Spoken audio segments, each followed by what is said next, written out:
Warnia was telling the truth. She really did think the new chairman of the Emgrand Group was impossible to figure out. Someone who can buy a company worth hundreds of billions of dollars on a whim without even showing their face. It's clear their business empire is much bigger than just the Emgrand Group. Compared to that, the Smith family seemed a lot smaller. But she had no idea that the chairman of the Emgrand Group, the very person she wanted to befriend, was sitting right next to her. Charlie, of course, played it cool. He casually agreed with her a few times, but didn't give anything away. Warnia's car moved quickly and smoothly. Soon, she pulled up to a small courtyard by the river. The courtyard was private and tasteful. It looked simple and unassuming from the outside, but the inside was like a different world. There were small bridges over flowing water, beautiful gardens, and a series of gazebos. After she parked, someone was there to greet them and lead them inside. They walked through the yard and into a grand hall. Inside the banquet hall, there was a large mahogany dining table surrounded by several plush executive chairs. When they walked in, a white-haired older gentleman stood up and greeted Warnia. "Miss, you've arrived." Warnia looked a little flustered. She nodded and said, "Mr. Landon, what are you doing here?" The old man smiled slightly. "I heard you were coming, so I came to help out." Warnia nodded and then introduced him to Charlie. "Mr. Landon is our Smith family's appraiser. The family sent him along because they were worried I might make a mistake." Charlie nodded. It made sense. She was young, so the Smith family was probably worried about her. Landon glanced at Charlie, a look of disdain on his face. "This is the appraiser you invited, miss? He's so young. Does he even know anything about appraising?" Next to him, a grim-faced middle-aged man sneered. "Bringing some kid to back you up? Is there no one left in the Smith family? I could lend you one of my appraisers, you know." Warnia's expression turned cold. "Lucas Finley, this is Oris Hill, not San Francisco. It's not your place to run your mouth here." Lucas shrugged, looking unbothered. "The Smith family girl has quite a temper."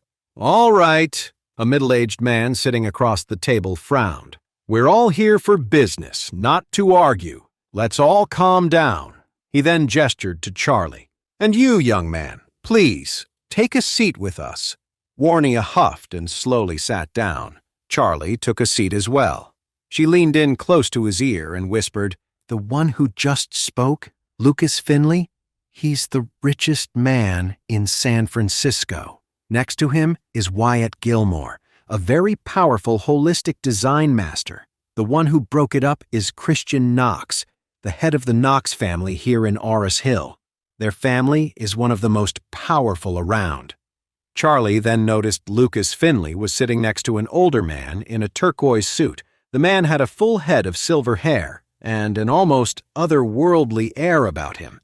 He sat with his eyes closed, giving off an intense vibe that warned everyone to keep their distance. He hadn't even opened his eyes since they'd arrived. At that point, Warnia stopped talking. Charlie was curious, but he knew he couldn't ask any more questions. Once everyone was seated, a portly man in expensive clothes sitting across the table.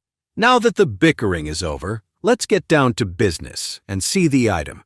We're all busy people from important families. No need to drag this out."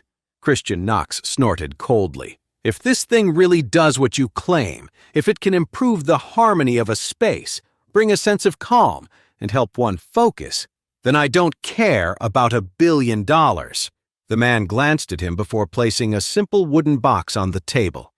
Inside the box was a red jade that seemed to glow, cut in an old-fashioned style. The moment he took it out, everyone felt a warm energy fill the hall. Christian's eyes lit up immediately. Warnia turned to old Landon. "Mr. Landon, what do you make of this jade?" Landon stared at it for a moment and then nodded. "It looks right. It's a stone from before the Thompson period." You can tell right away that it was kept and cared for by a devout priest for a very long time. Warnia nodded, then turned to Charlie. What do you think, Mr. Charlie? Charlie smirked. It's a fake. Landon snorted and shot back. You're just a kid. Who gave you the right to make accusations like that in front of everyone? The old master, Wyatt Gilmore, sitting next to Lucas Finley, finally opened his eyes. He looked at the stone and asked, May I take a closer look? The man sneered. Mr. Gilmore, are you joking? You don't know jade? This isn't some ordinary stone you can just pass around. My piece is from ancient times. Wyatt looked taken aback for a second. My apologies. I spoke out of turn. With that, he leaned closer to the table and examined the item carefully. After a moment, he closed his eyes again. A long pause followed before he nodded and said, I can't say if this jade is ancient or not, but it does affect the interior design and calm the mind. The effect is genuine. As soon as he said that, a buzz of excitement went through the room. To them, the history of the jade didn't really matter. What was important was what it could do. Landon smiled and said, Mr. Gilmore is a man of good taste, unlike some who are all talk and no substance. Hearing this, Warnia couldn't help but feel a little disappointed in Charlie.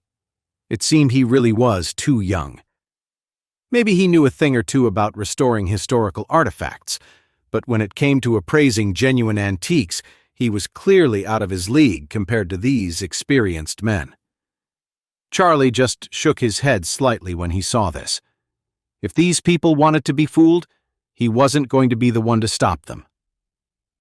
Seeing that everyone had finished their inspection, the man closed the box and said with a smile, All right, since the item has been appraised, gentlemen, is it time to talk numbers? Before he could even finish, Christian Knox jumped in. I'll offer 100 million. 130 million, Lucas Finley added. The man looked over at Warnia, who was still quiet. And Miss Smith? He asked. Seeing Warnia hesitate, Landon quickly leaned in and whispered, Miss, this is definitely a treasure. It's probably worth around 300 million. If you can get it for 200 million, you'll make a solid profit. Warnia felt a little conflicted. She glanced over at Charlie, but he just looked calm, not showing any emotion, which made her hesitate even more. Landon shot Charlie a cold look. He realized Warnia was holding back because of him. A moment ago, Mr. Charlie claimed this jade is a fake, he said loudly. I'd really like to know how he came to that conclusion. Let's all see what Mr. Charlie's methods are. If Charlie made a fool of himself, Warnia would know he was full of it and would feel confident enough to bid. Others around the table chimed in with scorn. What does a kid like him know? He's just embarrassing himself. Yeah, who is he to even speak here? If you're not going to buy it, don't waste our time. Listening to the jeers, Charlie just looked at Landon with an amused expression and asked calmly, Are you sure you want me to explain? Of course. Go on, say it.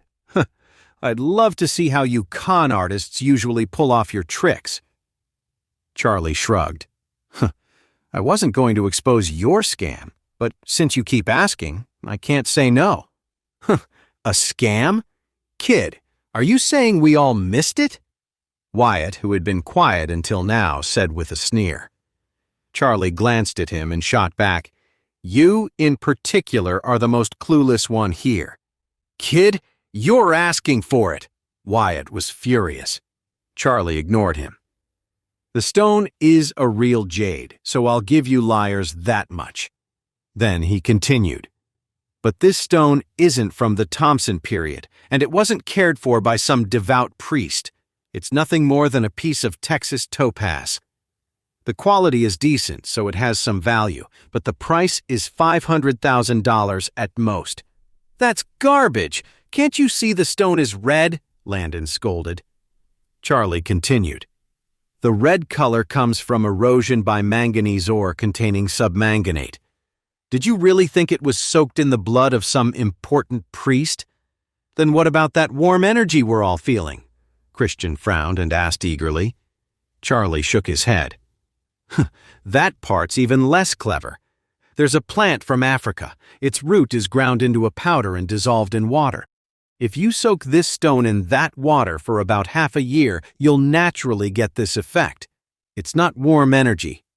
It's a psychedelic effect, and it's easy to get rid of. Just heat the stone with a flame. Kid! How dare you say such crazy things? Hearing this, the fat man slammed his hand on the table and stood up. Lucas's expression darkened. He looked at the man and said, "Why don't we test it with a little heat?" The man was sweating bullets. Test it? Why? This kid is obviously just making things up. Don't listen to his nonsense. Christian tapped his finger on the table. If you heat it and the effect is still there, I'll pay for it. But if the effect is gone, well, you know the consequences. Even though my Knox family has had some recent troubles, we don't let people walk all over us. Warnia also nodded. If Mr. Charlie is wrong, no harm done. A little heat won't damage the stone. But if Mr. Charlie is right, you'll have to give us an explanation today. The man suddenly broke out in a cold sweat. He couldn't risk offending any of those three. The whole setup was a scam cooked up by Landon to trick Warnia out of a lot of money, and they planned to split the profits. But out of nowhere, Charlie had shown up and ruined everything, exposing the whole trick in just a few words. The truth was, Charlie didn't actually know anything about jade. The only reason he could see through the scam at a glance was because of the mystic knowledge he possessed. For some reason, the moment he saw the stone, the answers just appeared in his mind. It seemed that identifying antique artifacts was a skill taught in the mystic texts. Seeing that the man was silent, Charlie sneered. "What's the matter? Feeling guilty? Cat got your tongue?" The man's face went pale, but he didn't say a word about whether he'd agreed to the test.